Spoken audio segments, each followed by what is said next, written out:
Welcome to Whatever Happened to Pizza at McDonald's, the investigative journalism program where I ask the question, Whatever happened to the pizza at McDonald's?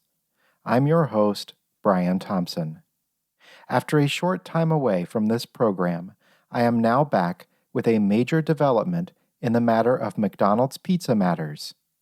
Late last month, I was privileged to give an educational lecture on said matters at one of the Boston colleges, Boston College. Though I did not, as I had anticipated I would, receive an honorary degree, I do believe I succeeded in educating at least some of the audience members in attendance. It is my hope that they returned home post my lecture and spread their newfound knowledge to all their friends, family members, and/or live-in lovers.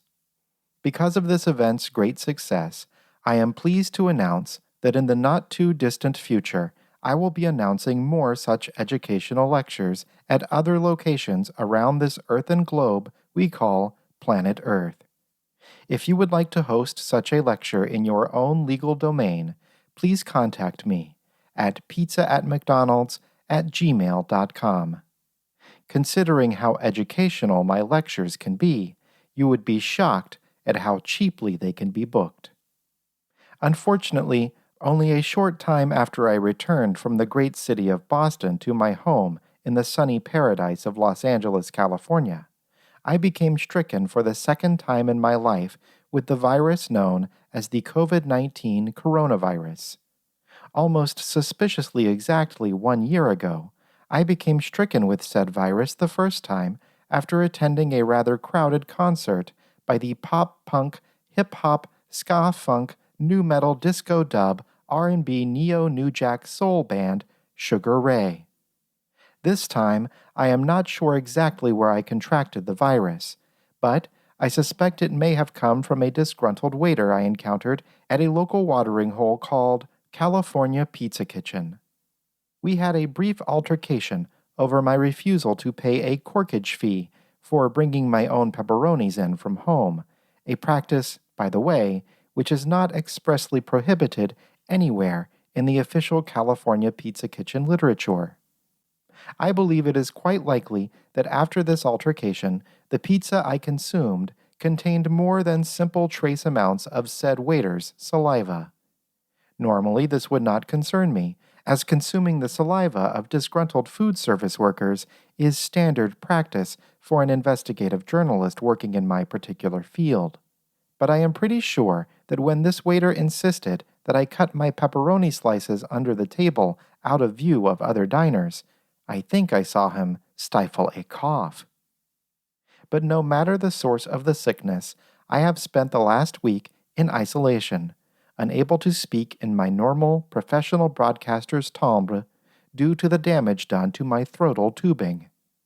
I looked into whether there are any emergency COVID-19 coronavirus programs offered by the government wherein an audio entertainment host such as myself who has become incapacitated might be provided a free fill-in host. But as federal health officials have determined that the pandemic is no longer an emergency situation, these resources have been severely limited. Currently, the only free emergency COVID-related fill-in guest host available from the government is WHYY's Dave Davies. But I am afraid that my listeners, when confronted with an episode guest hosted by Mr. Davies, might do the same thing I do when confronted with an episode of NPR's Fresh Air where he is filling in for Terry Gross. That is, not listen. Ultimately, I am glad I did not waste an episode of this program with a guest host, as recent developments in the world of McDonald's pizza are simply too important to be outsourced. Earlier this month, McDonald's corporate initiated a company-wide restructuring program, streamlining its executive leadership and consolidating its field offices into a central management location. In other words, they fired quite a few people. Thankfully, very few of these firings affected the low-level workers who can often be found salivating in my food. Instead, the majority of those let go were members of the McDonald's executive class. Many of them had been with the company for decades and were forced into early retirement. For those who may not be aware, for example, those who have never listened to this program before, or those who did not attend my educational lecture, the heyday of McDonald's pizza was in the early 1990s, which just so happens to have occurred decades ago. Any McDonald's executive who has been with the company since that time would surely be privy to secrets regarding the pizza program that regular people, or even elite people such as investigative journalists like myself, are not. It is likely that many of these executives have at some point over the last 30 years or so had their minds wiped with some type of corporate mind-wiping machine. But mind-wiping technology is not perfect. It is largely accepted by most fringe scientists that buried memories are easily recoverable through hypnosis therapy or even a few light slaps across the cheeks. In which case, it seems quite plausible that these laid-off executives are leaving the company not just with a generous severance package and a coupon for BOGO crispy McChickens at participating restaurants, but also with brains full of answers to some of the biggest questions of our modern era. For example, whatever happened to the pizza at McDonald's? One problem. While there is nothing stopping me from recovering these secrets by, for instance, making these executives stare at a pocket watch as I swing it back and forth before their very eyes, or even lightly slapping them across the cheeks with my slapping hand, there perhaps is a rather effective disincentive against their ever coming forward to be questioned. I have seen no evidence to suggest the McDonald's Corporation might use violence or other aggressive intimidation tactics against any former employees who might be suspected of leaking secrets. But I have also seen no evidence to suggest that they might not do so. There is a very real possibility that a former executive may tell me something the powers that be wish to remain hidden. For example, confirmation that the pizza did not, in fact, take too long to make. If this happened, and then that former executive passed away from a car bomb or a poisoned dart blown from the blowgun of a becamouflaged ninjutsuist, I might almost feel borderline guilty in a way.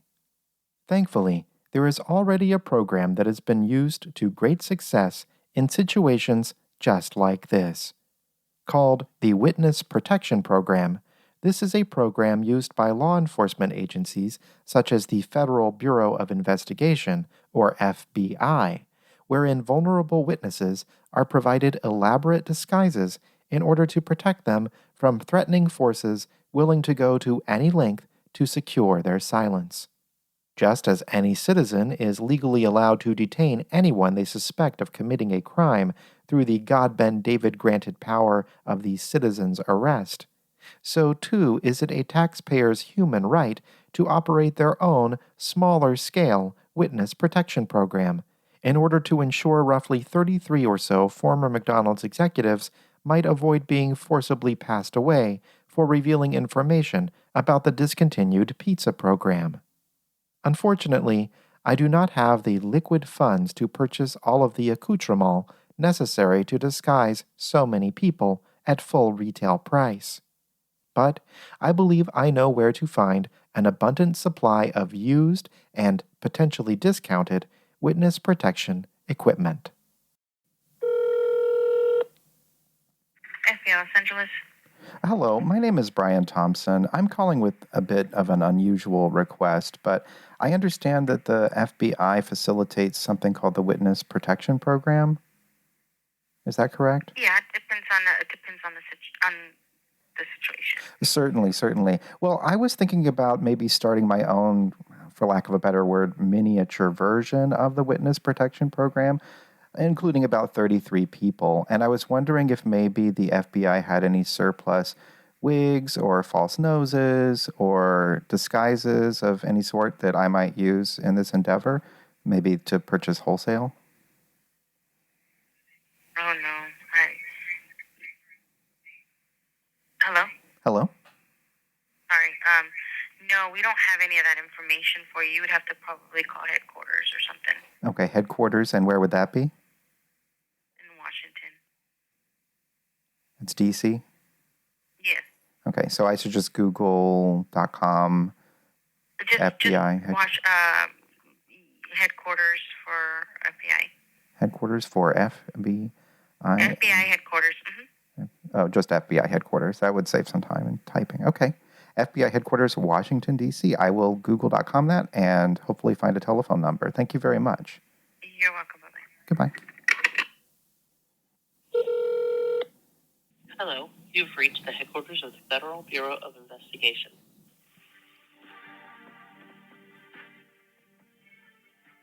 Your call will be answered shortly. Field office. Hello, my name is Brian Thompson. I was directed to this number by the Los Angeles FBI field office. I had a request about purchasing some used wigs or false noses or other disguise implements that you might have left over from the witness protection program. You said somebody in the Los Angeles field office told you to call DC field office? Yes, they said DC office. They said that you might be able to help me purchase some used wigs or false noses from the witness protection program. I'm starting my own sort of... Excuse me? Do you remember who you spoke with at the Los Angeles field office? I do not know their name. I do remember speaking with them, though. Did they say why they were unable to assist you? They did not say why. They just said that they did not handle those kind of requests at their office, and they said to call Washington, D.C. But did they say why that we would handle it and they wouldn't? We didn't go into details about that. Okay. Yeah, that kind of would have helped me kind of figure why they would have the reason to forward you to us if they can't assist you. Where do you reside? I live in Los Angeles, but I do have a mailing address, so I can receive items at my mailing address from just about anywhere in the country, postage pending. And when you called them, you stated your purpose for obtaining these items, but... Correct. Yes, I said that I get at is like why they would refer you to us, though, if we're... Well, I do not know. Another field office, but I'm trying to gauge if this is bad information that they're putting out, or have we done this before? Because this is unknown to me, this program of reselling used items. Oh, really? What is that? Okay. Well, I do not know if it is bad information or not. I just, if there is no such program where you sell used, see, the situation is that I'm going to be starting my own kind of miniature version of the witness protection program, covering about 33 people who I'm trying to protect. And I would like to provide them with some false identities. And so I will need some wigs, false noses, etc. for that. I was hoping maybe that I could find some used ones from the FBI. I assume they would be very high quality. I know that if one is looking to purchase a used car, usually a police auction is a good way to pick up a nice used Crown Victoria. So, And the 30-some people that you're helping in this program, did they reach out to you to get assistance? Not yet. I am going to be reaching out to them. They have some corporate information that I'm interested in receiving, and they've recently been laid off from their jobs. I am not sure that their personal safety is protected, if you know what I mean. We are dealing with very powerful... I guess what I'm trying to get at is, are these individuals already in the middle of litigation on either the civil or criminal side? Not as far as I am aware. Okay, so you think that they are going to become whistleblowers? Is that the reason? That is my hope. Would it help if I had their wig measurements or nose sizes or anything like that? I don't do that sort of thing. Okay. But this is the first time I've ever had this request, so I'm just trying to figure it out, maybe for me, learning purposes. Okay. I don't know. I honestly don't know if there's someone that handles something like that. Okay. Well, do you know if the FBI sells... When you made this request, you really don't remember who you talked to that forwarded you to Washington, D.C.'s field office? Well, as I said, I do remember speaking with a person, but I was just not given the name, so it is not really a question of memory. It's just a question of ignorance. Got it. Have you tried your local law enforcement? You mean my local police force? LAPD, Los Yes. Angeles Police Department? Yes, they do a lot of undercover type stuff. Maybe they have items that they're no longer using. Oh, really? I didn't realize that they had their own witness protection program. Well, you don't necessarily need that type of thing for witness protection, but Just undercover what? ephemera. Yeah, exactly. I see. Because if you really do think about it, though, if there's witness protection, a lot of them are not wearing disguises. They just live their everyday lives in just a different location. Well, what if somebody recognized them? About wearing What if somebody's on vacation wherever they happen to be living and recognizes them? Well, that would be the whole point of witness protection, is that they're not allowed to go back to where they would possibly know people. Oh, for sure, of course. That makes perfect sense. But what if somebody from their hometown is on vacation? Let's say they've been witness protected in the town of Eureka, California, which, as I understand, has a very attractive zoo. So maybe somebody from their hometown. Well, I think the best way for you to handle that, if you're having questions as far as how to obtain these resources, is probably start at your state's attorney's office, because they're going to be the people who deal with this a lot more than us. Okay. In fact, most of the time, it's your U.S. Marshal's office. U.S. Marshal. This kind of thing. Okay, you've given me quite a few resources to try. So LAPD, State Attorney, U.S. Marshal's Office. Of those three, which do you think would be the most likely to help me? Probably your state's attorney's office. If you try to talk to someone there, because they're going to be the ones who, they could literally set you down the right path a lot quicker, because that's your local area. They might know. Okay. Thank you for your candor. Thank you for calling the Attorney General's Office of the State of California. This is the Attorney General's office. How may I help you? Hello, my name is Brian Thompson. I was directed to call you by the FBI, the Federal Bureau of Investigation. They indicated that the Attorney General might have some used wigs or false noses available that I might be able to purchase for a witness protection program. Okay, one moment. Thank you. So, are you calling on behalf of an agency?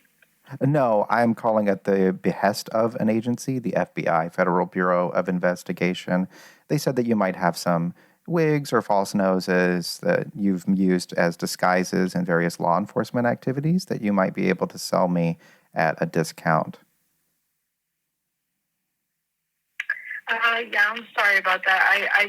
You may have been referred to our office wrong. I don't believe our office would have that information. I'm sorry about that. Oh, really? You don't engage in any sort of law enforcement activity that requires disguises to be used? I'm sorry about that. I can't. I don't believe I can comment on that. I'm sorry about that. Okay, I understand. Thank you for your candor, I guess, would be going a bit too far, but thank you for your information. Okay, well, I have a laundry list, so to speak, of other numbers to call, so I will try one of those. Thank you very much. Yes, you're welcome. Goodbye. Goodbye. You have reached the United States Marshal Service, Central District of California. United States Marshal Service, just those forward. Hello, my name is Brian Thompson. I was directed to call this number by the FBI, the Federal Bureau of Investigation. They indicated to me that you might have some used wigs or false noses for sale that I might be able to purchase for my witness protection program. I'm sorry, to purchase what? Some wigs or false noses or other sort of disguise implements. It was indicated to me by the FBI agent that you engage in law enforcement activities that involve disguises and that you might be able to sell me some used ones at a discount for my own witness protection program. I'm looking for about 33 roughly wigs and or false noses and or costumes, etc. Let me transfer you to witness protection, all right? Okay, thank you. Perfect. Your call has been forwarded to an automated voice messaging system. At the tone, please record your message. When you've finished recording, you may hang up or press 1 for more options. Hello, my name is Brian Thompson. I was hoping to speak with an operator, but I guess you're busy disguising people in wigs or false noses for the Witness Protection Program. Actually, speaking of that, that's the reason why I'm calling. I'm starting my own miniature Witness Protection Program, and I spoke with the FBI about it, and they told me to give you a call that you might be able to help me with purchasing some used wigs, false noses, etc. for my program at a discount.